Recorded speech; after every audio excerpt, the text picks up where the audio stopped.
Police ಇಲಾಖೆ ಅಧಿಕಾರಿಗಳಿಗೆ ಇದ್ದಿದ್ದು ಸತ್ಯ ಏನದ, ಮುಂದಿನ ದಿನದಲ್ಲಿ ಯಾವುದೇ ಗ್ರಾಮದಲ್ಲಿ ಯಾವುದೇ ಜನರಲ್ಲಿ ಶಾಂತಿ ಭಂಗ ಆಗಬಾರ್ದು.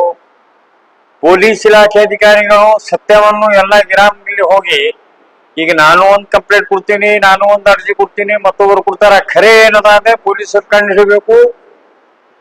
ಪ್ರತಿಯೊಂದು ಊರಾಗ ಏನೇನ ಖರೆ ತಗೋಬೇಕು. ಅಮಾಯಕರು ಯಥಾರ್ಥ ಜನರಿಗೆ ಭೇಟಿ ಆಗ್ಬೇಕು. ಪೊಲೀಸರು ಗುಪ್ತದಲ್ಲಿ ಯಾರು ಏನ್ ಹಣ ಯಾರೇನ್ ಮಾಡಿದ್ರೆ ಸತ್ಯ ಗೊತ್ತಾಗ್ತದೆ. ನಾನು ಶಾಜೋಗಿರಿ ಇರ್ತೀನಿ, ಮತ್ತೊಬ್ಬರು ಶಾಜೋಗಿರಿ ಇರ್ತಾರ.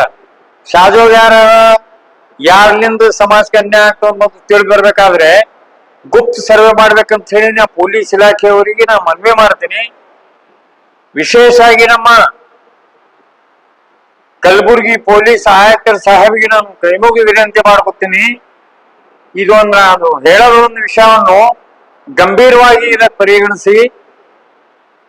ನಿನ್ನೆ ಬಿಟ್ಟು ಮೊನ್ನೆ ನನ್ನ ಮ್ಯಾಲ ಒಬ್ಬರು ಅನಂತ ತಂದೆ ಗರೀಬ್ ಮಂದಿ ಬಲ್ಲಿ ನೀ ಹೊಲ ನಮ್ ಸುಮ್ನೆ ಅದ್ರಾಗ ನನ್ ಮ್ಯಾಲ ಒಂದ್ ಏನ್ ಕಂಪ್ಲೇಂಟ್ ಮಾಡ್ಯಾರ, ಗುಂಡಾಹನ ಲತೀಫ್ ನಮ್ಮ ಆಸ್ತಿ ಕಬ್ಜಾ ಮಾಡ್ತಾನ, ಇಂಥ ಸುಳ್ಳು ಆರೋಪ ಮಾಡ್ಯಾರಪ್ಪ ಅಂತಂದ್ರೆ ಪೊಲೀಸ್ ಇಲಾಖೆದಾಗ ಮನವಿ ಮಾಡ್ತೀನಿ. ನಮ್ ಫಿರೋಜಾಬಾದ್ ವಿಲೇಜು ಫರ್ತಾಬಾದ್ ಪೊಲೀಸ್ ಠಾಣೆ ವ್ಯಾಪ್ತಿಯಲ್ಲಿ ಬರ್ತದ. ಮತ್ತೆ ACP ಸಬ್ ಅರ್ಬನ್ ACP ಅವರಿಗೆ ಬರ್ತದ. ಇದರ ಬಗ್ಗೆದಾಗ ಬಂದು ಕಂಡು ಹಿಡಿಯೋದ್ರ ಬಗ್ಗೆದಾಗ ಪರಿಗಣಿಸೋದು ಕಡಿವಾಣ ಹಾಕ್ಬೇಕು. ಇಲ್ಲದ್ರೆ ಮುಂದಿನ ದಿನದಲ್ಲಿ ಜಗಳ ಹಚ್ಚಿ ಊರ್ ಸತ್ಯನಾಶ ಮಾಡ್ತಾರ, ಶಾಂತಿನೇ ಉಳಿಯಂಗಿಲ್ಲ. ಇದು ಪ್ರಾಮಾಣಿಕವಾಗಿ ಹೇಳ್ತೀನಿ. ಕುಳ್ಕಂಡಿಗೂ ನಾ ಯಾವ ಹೊಲ ಕಸ್ಕೊಂಡಿನಿ, ಅವನ ಬಲ್ಲಿ ಕಾಗದ ಪತ್ರ ತರಿಸ್ಕೋಬೇಕು. ಅವನ್ ಯಾವ ಹೊಲ ಕಬ್ಜಾ ಮಾಡೀನಿ ಖರೆ ಅಲ್ಲ ಸೋಳಲ್ಲ, ಹೊಲ ಎಲ್ಲಿ ಅದ, ಅವ ಯಾರು ನೋಡ್ತಾನ ಗೊತ್ತಾಗ್ಬೇಕಲ್ರಿ. ಸುಮ್ಮನೆ ಜಗಳ ಹಚ್ಚಿದ್ರಿ ಹಂಗ. ಅದ್ರಾಗ ಊರಾಗ ಯಾರೇನಪ್ಪಾ ಅಂತಂದ್ರೆ ಇರ್ತಾರ, ಉದ್ಯೋಗ ಅವ್ರ ಕೆಲ್ಸಾನೇ ಅದೇ ಜಗಳ ಹಚ್ಚೋದು, ಯಾರಿಗಾರೆ ಬಾರಲ್ಲೇ ಹೋಗ್ರೆ ಅವನ್ ಶಬ್ದ ಮಾಡೋದು, ಹೊಡೆಯೋದು ದಂಧ ಇರ್ತದ. ಅವ್ರ ಹೆಸರು ಹೇಳಂಗಿಲ್ಲ. ಅವಾಗ ಅವ್ರು ಬಂದಾಗ ತಾನೇ ಬೈಲಿಗೆ ಬರ್ತದಲ್ಲ. ನಾ ಯಾರಿಗೆ ಅಂಜ ಮನುಷ್ಯ ಅಲ್ಲ, ನಮ್ ಜೋ ಹರಿದ್ರು ಬರಂಗಿಲ್ಲ. ಆದ್ರೆ ಅಂತವ್ರ ಮೇಲೆ ಪೊಲೀಸ್ ಇಲಾಖೆ ಅವ್ರು ಯಾಕೆ ನಿಗಾ ಮಾಡಬಾರ್ದು? ಮತ್ ಪೊಲೀಸ್ ಅಧಿಕಾರಿಗಳೆಲ್ಲ ಹೋಗಿ ನಾವು ಲೀಡರ್ ನಾವು ಹೆಂಗ್ ಇವಿನ್ ಸೇರ್ತಾರ ಕಂಡು ಹಿಡಿಬೇಕು. ಅವ್ರ ಏನ್ ಚಲೋ ಮಾಡ್ಯಾರ, ಏನ್ ಮಾಡಕತ್ತಾರ, ಅವ್ರೇನ್ ಮನಿ ಊಟ ಮಾಡ್ತಾರ, ಏನ್ ಯಾರಿಗೆ ಕಸ್ಕೋತಾರ, ಚಲೋ ಮನುಷ್ಯಾಗಿ ನನ್ನ ಹೆಸರು ಬದಲ ಮಾಡ್ಬೇಕಂತ ಹೇಳಿ ಮಾಡಿದ್ರೆ ಇದರ ಬಗ್ಗೆದಾಗ ನಾವು ಹಂಗ್ ಸುಮ್ ಕೊಡಂಗಿಲ್ಲ. ನ್ಯಾಯಕ್ಕಾಗಿ ನಾವು ಜೋವಾನ ಕೊಡ್ತೇನಿ. ಆದ್ರೆ ನಾವು ಹಿಂಗ್ ತಪ್ಪು ಕೆಲಸ ಮಾಡಂಗಿಲ್ಲ, ಮುಂದ್ರು ಮಾಡಿಲ್ಲ, ಯಾವಾಗೂ ಮಾಡಿಲ್ಲ. ಅದರ ಸಲುವಾಗಿ ನಾ ಎಲ್ಲಾ ಪೊಲೀಸ್ ಇಲಾಖೆಗೆ ನಾ ಕೈಮುಗಿ ವಿನಂತಿ ಮಾಡ್ತೀನಿ.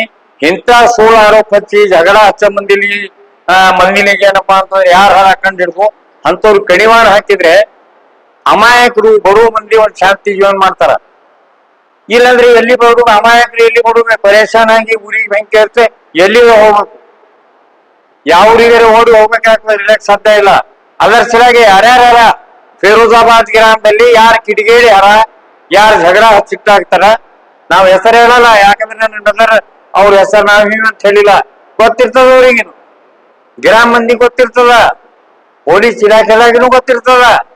ನಾ ಯಾಕೆ ಹೀನಿ ಎಂಬುದು ಗೊತ್ತದ, ಮತ್ತೊಬ್ರಿಗೆ ಗೊತ್ತದ. ಇಡೀ ಕಲಬುರಗಿ ತಾಲೂಕದಾಗ ನಾ ಏನ್ ಹೀನಿ ಏನ್ ಮಾಡ್ಕೋತೀನಿ ಎಂಬುದು ಗೊತ್ತದ.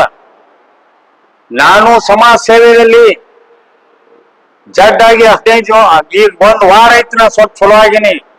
ಸತ್ತವನ್ನ ವಾಪಸ್ ಮತ್ತೆ ಹೊಳ್ಳಿ ಬಂದಿನ. ಇದು ನಿಜವಾಗಿ ಎಲ್ಲ ನಮ್ ಗ್ರಾಮ ನಮ್ ತಾಲೂಕಾ ಸಿಟಿಯಾಗ ಬಹಳ ಮಂದಿ ಗೊತ್ತದ. ಭಗವಾನಿಗೆ ಮತ್ತೆ ವಾಪಸ್ ಕಳ್ಸ ನನ್ಗ ಇರು ಥೋಡೆ ದಿನ ಏನ ಶಾಂತಿ ಕಾಪಾಡಂತ ಹೇಳಿ ಇರ್ತಿಲ್ಲ, ಸಾಯಂಗಿಲ್ಲ. ನಾನು ಇದೇ ಹೇಳೋದು ನಮ್ಮ ಪೊಲೀಸ್ ಇಲಾಖೆ ಎಲ್ಲಾ ಅಧಿಕಾರಿಗಳಿಗೆ ನಾನು ಕೈಮುಗ್ದು ವಿನಂತಿ ಮಾಡ್ತೇನೆ. ಎಲ್ಲಾ ಏನಪ್ಪಾ ಅಂತಂದ್ರೆ ನಮ್ಮ ಕಲಬುರಗಿ ಜಿಲ್ಲೆ, ಕಲಬುರಗಿ ತಾಲೂಕಾ, ಫರ್ತಾಬಾದ್ ವ್ಯಾಪ್ತಿಯಲ್ಲಿ ಬರುವಂತ ಎಲ್ಲಾ ಹಳ್ಳಿಗಳು, ಫಿರೋಜಾಬಾದ್ ಗ್ರಾಮ ವಿಶೇಷವಾಗಿ ನಾನು ಒಂದು ಅರ್ಜಿನೂ ಸಲ್ಲಿಸ್ತೀನಿ. ಅದರ ಬಗ್ಗೆ ಎಲ್ಲ ಪರಿಗಣಿಸಿ ನಮ್ಮಲ್ಲಿ ಶಾಂತಿ ರಕ್ಷಣೆ ಮಾಡ್ಬೇಕಂತ ಹೇಳಿ ನನ್ನ ಕೈ ಮುಗಿದು ವಿನಂತಿ ಮಾಡಿಕೊಂಡು ಇದೊಂದು ಮಾತು ಹೇಳಿ ನಾನು